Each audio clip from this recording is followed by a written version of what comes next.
The first bell of the morning echoed through the hallway as students shuffled into their seats, whispering about homework and recess plans.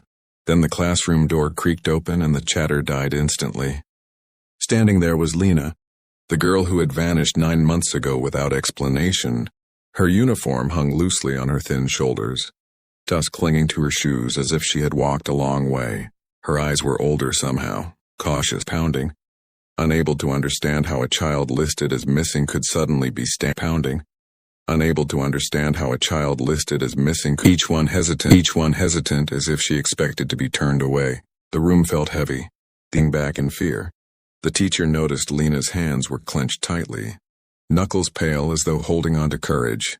When Lena hung back in fear, the teacher noticed Lena's hands were clenched tightly, knuckles pale as though holding on to courage. When Lena finally looked up, her gaze met the teacher's and didn't yet have words to explain. As Lena reached her desk, the teacher's eyes were drawn to something unsettling. Beneath the oversized sweater, Lena's belly appeared unnatural. Illness, injury, neglect, each more alarming than the last. This was no longer just a missing child returning. It was an emergency unfolding in real time. Stepping into the hallway, the teacher pulled out her phone and dialed 911, her voice unsteady as she explained the situation. She glanced back through the classroom window at Lena, small and alone among staring faces. Whatever had happened during those 9 months had left marks deeper than one could see. As sirens began to echo faintly in the distance, the teacher knew this moment would change everything for everyone about to learn the truth behind her mysterious return. Easing the school in place, 2 officers and a paramedic hurried inside, their expressions shifting, and for everyone about to learn the truth behind belly. The classroom was cleared gently, children ushered out with confused glances. Easing the school in place, 2 speaking softly, asking simple questions and belly. The classroom was cleared gently, children ushered out with confused glances and whispered questions. Lena didn't resist when the paramedic knelt beside her, speaking softly, asking simple questions. Her answers were brief. Lena stared at the ceiling as she was wheeled through the hallway, the fluorescent lights passing like slow-moving stars.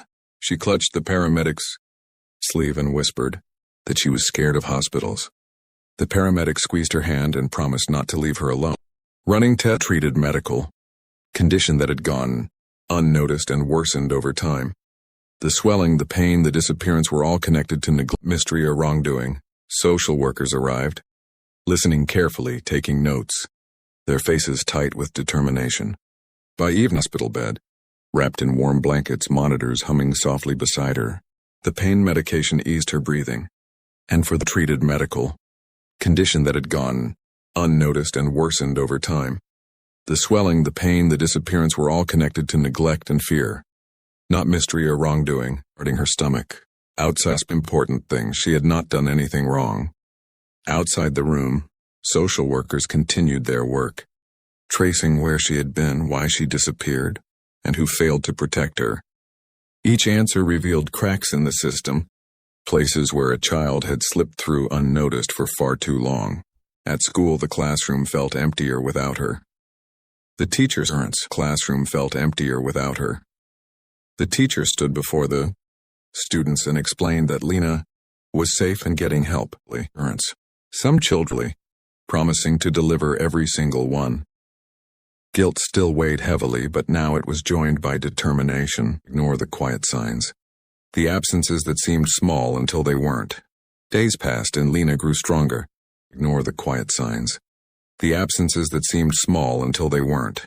Days passed and Lena grew stronger. She began to speak more, answering questions, telling small truths in pieces. She talked about being afraid, about not understanding what was happening to her body, about feeling alone even when adults were nearby.